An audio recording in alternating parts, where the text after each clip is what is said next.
Halo semuanya, jadi hari ini aku mau sharing sama kalian tentang Lebenslauf. Apa saja sih isi dari Lebenslauf yang kami gunakan dari lembaga kursus Treffpunkt Indonesia Jerman. Mungkin ini bisa menjadi inspirasi buat kalian, buat teman-teman yang ingin mengikuti program Au Pair, FShot, BFD, dan Ausbildung. Oke, di paling atas ini kami masukkan nama, dan namanya ini adalah nama lengkap ya. Nama lengkap. Setelah nama di sini kita berikan tanda kurung dan di sini adalah usia. Kita masukkan di sini usia. Dan kalau kami itu kami bold ya. Kami bold dan ukuran dari fontnya itu besar ya. Kalau bisa di ukuran 15, 17 fontnya ya. Tapi kalau misalkan tulisan-tulisan ininya kami biasanya di angka 12 ya. Tapi 15 saya sebenarnya udah cukup sih, udah cukup besar juga. Oke, setelah dari nama dan usia itu kami masukkan email. Ya, pokoknya kontak yang bisa dihubungin ya, email dan nomor telepon. Nah, kalau dari kami di Treffpunkt Indonesia Jerman itu, ketika anak-anak masuk ke dalam asrama, itu kita akan minta untuk membuat email yang dimana email ini bisa kita akses. Karena kami tidak mau mengganggu email pribadi mereka. Jadi nanti dari email yang dibuat di asrama itu kami pergunakan untuk belajar dan untuk pemberkasan gitu. Jadi bisa kita akses karena Lebenslauf mereka itu langsung dimasukkan ke dalam docs-nya mereka. Jadi nanti ketika mereka sudah sampai Jerman pun lalu mereka ingin mengikuti program FShot, BFD atau Ausbildung, itu mereka tinggal edit aja gitu atau menambahkan saja. Oke, setelah tadi ada nama, usia, dan email, kita masukkan di sini adalah kontak teleponnya. Dan karena ini akan dipergunakan untuk mengajukan visa, ya, berarti akan berhubungan antar dua negara. Jadi jangan lupa untuk memasukkan kode negara, ya. Kecuali kalau kamu sudah memiliki nomor, misalnya nomor Jerman. Ya, jadi misalkan Lebenslauf ini mau dipergunakan selanjutnya setelah masa program au pair untuk FShot, BFD atau Ausbildung, boleh kalian tinggal masukkan kosong ya. Karena sudah stay di Jerman dan akan dipergunakan di Jerman gitu. Kalau masih dipergunakan dari Indonesia untuk ke Jerman, jadi jangan lupa untuk masukkan kode negara plus 62 ini. Oke, setelah tadi nama, usia, dan kontak yang bisa dihubungin, kita masuk ke alamat. Nah, alamat ini bisa kalian masukkan alamat KTP kalau saat ini kalian bekerja sesuai dengan domisili KTP ya. Tapi kalau anak-anak TIJ, karena kita semua stay di asrama dan mereka bekerja juga dari asrama ya, dekat asrama. Jadi alamat yang kami masukkan adalah alamat asrama gitu. Masukkan nama jalannya, RT RW-nya, nomor rumahnya, lalu di mananya, lalu kamu masukin juga kabupatennya, pos Leitzahlnya atau kode posnya, provinsinya, dan jangan lupa negaranya gitu. Oke, setelah dari alamat kita masuk ke tanggal lahir ya. Masukkan tanggalnya, bulannya, tahunnya, lalu di mananya ya, nama kotanya. Oke, setelah itu status keluarga ya, dan juga status kewarganegaraan. Untuk status kewarganegaraan dan apa namanya ini status keluarga pakai huruf kecil ya gitu. Karena kalau Indonesisch I-nya besar itu berarti bahasa Indonesia. Tapi kalau I-nya kecil itu status kewarganegaraan. Oke, setelah itu kami kasih garis ya. Jadi bagian atas itu adalah tentang persönliche Datennya lah istilahnya. Data pribadinya gitu. Dan jangan lupa cantumkan foto di sini ya. Fotonya kalau bisa sebenarnya harusnya backgroundnya itu lebih baik cerah. Tidak harus terlalu formal, harus pakai kemeja segala macam ya. Akan lebih baik kalau kalian senyum. Karena untuk Lebenslauf itu fotonya sebenarnya bebas ya, tidak harus seperti foto KTP atau foto paspor ya. Tapi bebas tapi bukan selfie gitu lah. Bebas tapi bukan selfie ya. Dan kalau bisa rapi senyum, dan backgroundnya akan lebih baik kalau backgroundnya itu cerah ya. Oke, tadi setelah Persönlichkeiten sama foto, kita masuk ke bagian selanjutnya. Ini ada tentang pendidikan ya. Kalau di Treffpunkt ini pendidikan yang dimasukkan adalah pendidikan terakhir.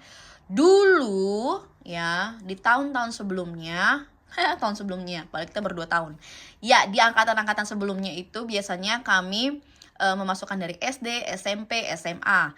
Tapi yang namanya Lebenslauf itu kita akan menyerahkan berkas, ya kan? Jadi apa yang kita tulis itulah apa yang akan kita serahkan. Paham nggak maksudnya? Jadi kalau kamu tulis di sini SD, SMP, SMA, berarti SD, SMP, SMA itu harus kamu apostil, harus kamu translate, dan harus kamu serahkan fotokopiannya gitu. Jadi karena hanya pendidikan terakhir yang diapostil, jadi secara logika kami pun akan memasukkan hanya pendidikan terakhir di Lebenslauf gitu. Oke, selanjutnya Weiterbildungen ya. Weiterbildungen. Oh ya, kalau untuk tadi ya, untuk yang pendidikan terakhir ini jangan lupa sertakan di mana ya, di mana dan kapannya ya.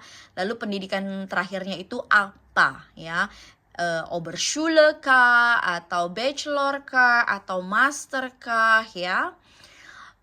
Begitu pula dengan Weiterbildungen. Nah, jangan lupa sertakan di mana. Kalau kami Treffpunkt Indonesia Jerman, kapannya, lalu kegiatannya itu apa? A1 bis A2 Deutsch Kurs. Dan kami masukkan offline. Kenapa offline? Kenapa nggak online? Karena kalau kalian menuliskan online di sini, nanti takutnya dari pihak kedutaan akan mempertanyakan kegiatan kamu selain kursus bahasa itu apa. Karena kegiatan online, belajar bahasa online, kemungkinan mereka akan mengira paling hanya 2-3 jam, ya maksimal 4 jam. Lalu setelah itu kegiatan kamu selain itu apa gitu loh. Tapi kalau kami offline, jelas dari pagi sampai sore itu hanya untuk belajar bahasa. Itulah sebabnya kami di sini menjelaskan, mempertebal untuk bahasa Jermannya itu offline gitu. Oke, selanjutnya ini bagian yang penting dan krusial ya. Selanjutnya ini ada pengalaman kerja ya. Kalau kalian tidak ada pengalaman kerja, itu kemungkinan akan sulit ya mendapatkan visa. Atau option kedua, ada ada jeda ya. Jadi kalau misalkan kalian nganggur ya, tidak ada pengalaman kerja, ataupun ada jeda 1 bulan tidak bekerja, nganggur, udah itu wassalamualaikum ya guys, susah untuk mendapatkan visanya. Jadi kalau bisa aktif ya, kalaupun memang ada jeda, misalnya kalian sempat tidak bekerja, sempat menganggur, bisa kalian masukkan membantu orang tua. Tapi kalau memang benar orang tua kamu punya usaha, lalu sertakan materai, lalu sertakan bukti-bukti yang menyatakan bahwa benar orang tua kamu punya usaha. Karena kita juga ada pengalaman yang di angkatan pertama itu dia ada 2-3 kali jedanya, dan 2-3 kali ini kita masukkan surat bantu orang tua gitu, tapi kita sertakan surat keterangan membantu orang tua yang ditandatangani juga oleh orang tua, diberikan materainya, dan itu sampai diurus ke kelurahan. Jadi untuk membuktikan bahwa orang tuanya ini benar-benar punya usaha. Jadi sedetail itu gitu ya. Atau kemarin juga ada yang membantu orang tua di ladang. Itu kalau bisa juga disertakan, mungkin ada fotonya, foto ladangnya, atau mungkin ada bukti sertifikat tanahnya, mungkin bisa saja ya gitu. Jadi tergantung kalian bagaimana caranya membuktikan bahwa surat itu benar-benar adanya, benar-benar real gitu.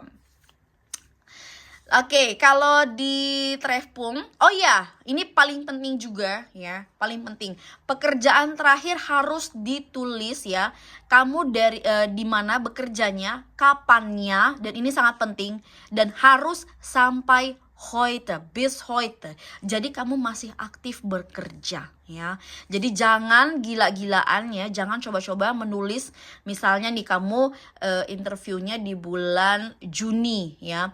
Terus pekerjaan terakhir kamu tulis di sini sampai Mei. Wassalamualaikum ya guys. Jadi harus benar-benar masih aktif sampai sekarang ya. Dimana kapan ya, bis heute, lalu pekerjaannya apa, jobsnya apa ya, nama pekerjaan kamu apa, dan untuk perangkatan mulai April ini kami pengennya lebih detail lagi sih, pekerjaannya itu ngapain gitu. Tapi ini optional ya, boleh ditulis atau enggak yang bagian ini ya, was must do, maksudnya kegiatan apa sih yang kamu lakuin di bidang pekerjaan tersebut gitu ya. Ingat, pokoknya tidak boleh ada jeda menganggur ya, even 1 bulan pun. Ini krusial sekali karena banyak visa ditolak hanya karena jeda 1 bulan ya. So, dan kalau bisa aktif ya guys ya, aktif. Oke. Setelah itu di asrama kami di Treffpunkt Indonesia Jerman ini ada kerja sosial ya, sosiale Erfahrung ya. Ini kapan dan kamu kegiatannya apa di situ. Kita namanya Fröhlicher Samstag. Jadi setiap hari Sabtu itu kita ngundang anak-anak yang tinggal di dekat asrama untuk main ke asrama, untuk datang ke asrama, untuk belajar, nari, mereka melukis atau kegiatan lainnya. Pokoknya yang berhubungan dengan anak-anak supaya mereka itu juga punya pengalaman yang berhubungan dengan anak-anak. Jadi tidak hanya mereka magang ya, mereka di sini tuh magang di TK sebagai guru bantu ya. Tidak hanya sebagai guru bantu, dan ini semua ada sertifikatnya ya guys. Istilahnya ada paklaringnya ya. Ada surat keterangan bekerjanya ya. Nah, jadi selain mereka punya pengalaman dari TK ataupun PAUD, karena kita kerjasama dengan TK dan PAUD, mereka juga punya pengalaman dari segi bidang sosial gitu. Jadi mereka punya 2 pengalaman yang berhubungan dengan anak-anak ya. Oke. Selain itu sertifikat. Jadi ini saran saya juga ya, apalagi yang fresh graduate ya, yang belum punya pengalaman kerja ya, atau punya pengalaman kerja tapi baru 1. Kalau bisa ya, ini saya kalau di asrama sudah mengharuskan mereka punya sertifikat ya. Jadi tidak hanya sertifikat dari A1 yang Goethe Institut Jakarta, kami itu juga ada mengikut sertakan mereka untuk ikut kegiatan kursus online yang berhubungan dengan anak-anak. Jadi ada ilmu parenting, motorik anak-anak, segala macam, pokoknya berhubungan semua dengan anak-anak gitu. Dan ini disertakan kapan mendapat sertifikatnya dan apa sih nama sertifikatnya gitu. Jadi ini penting banget ya. Tidak hanya yang online course yang tadi aku bilang, kalau bisa ya semua kegiatan yang pernah kalian ikutin di sekolah dan itu mendapatkan sertifikat, masukkan ke situ ya. Semua kegiatan ya. Makanya kalau bisa aktif-aktiflah di sekolah ya. Mungkin ini ditonton sama orang tua. Jadi minta tolong sama orang tua support anaknya untuk untuk ikut kegiatan ya, berbagai macam kegiatan di sekolah, apalagi kegiatan yang mendapatkan sertifikat, karena itu akan berpengaruh ke depannya ketika mereka ingin bekerja gitu. Oke, setelah tadi ada sertifikat ya, masukkan di sini, di bawahnya ini ada Sprachkenntnisse, ini pengetahuan bahasa mereka, bahasa apa aja. Ada Indonesisch sebagai Muttersprache ya, bahasa ibu, lalu ada English, ada Deutsch ya. Nah, di sebelah kanannya ini ada IT und EDV-Kenntnisse. Jadi pengetahuan tentang tentang teknologi komputer segala macam ya. Ada Miss Office, ada Google Workspace, ada Linux mungkin mau dimasukin, atau email communication gitu. Semua dimasukin sini. Nah, biasanya yang terkenal itu kan Miss Office ya. Kalau di Treffpunkt itu kita mulai gencarnya sih ke Google Workspace, karena kalau Miss Office itu berbayar ya, mahal. Dan biasanya juga di sekolah itu mereka belajarnya pakai Miss Office. Tapi kalau di Treffpunkt itu kita pakainya Google Workspace karena gratis dan lebih simple aja sih. Jadi promosi Google Workspace.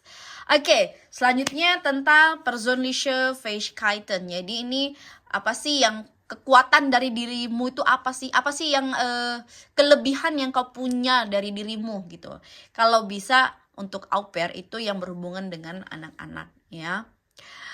Lalu di sini juga ada Interessen und Hobbys. Jadi apa sih kegiatan yang menarik untukmu atau hobimu tuh apa gitu. Nah, di sini ada beberapa contoh persönliche Fähigkeiten untuk au pair ya. Di sini ada verantwortungsbewusst ya. Ini bahasa Indonesianya sini kalian bisa baca sendiri ya. Ada geduldig, ada einfühlsam, zuverlässig, selbstständig, kommunikationsfähig, teamfähig, belastbar, organisiert, lernbereit, kinderlieb, hilfsbereit, fleksibel, kreatif, fröhlich ya. Lalu kalau untuk yang mungkin kalian bisa screenshot ya, atau kalian tulis, terserah kayak mana ya. Udah kalian screenshot, atau kalian tulis. Oke. Sorry. Lalu di sini ada contoh Interessen und Hobbys yang bagus untuk au pair. Sebelah kirinya ini ada bahasa Jermannya dan sebelah kanan ini ada terjemahannya, Übersetzungnya. Ya, oke, ada Lesen von Kinderbüchern, ada Malen und Basteln, ada Kochen und Backen, ada Musizieren oder Singen, ada Sport treiben, ada Spazieren gehen mit Kindern, ada Freiwilligenarbeit mit Kindern, ya, ada Tanzen, ada Fotografieren, ada Sprachen lernen. Jadi bisa kalian screenshot juga atau kalian tulis juga. Ya. Oke, sekian dulu video hari ini. Semoga berguna buat kalian semua. Aku kalau untuk ilmu, aku nggak mau pelit-pelit, ya. Yang penting kalian mau belajar, kalian mau berusaha, pasti semua ada jalannya, ya. Oke, semuanya, danke schön für heute. Tschüssi, Bubskai.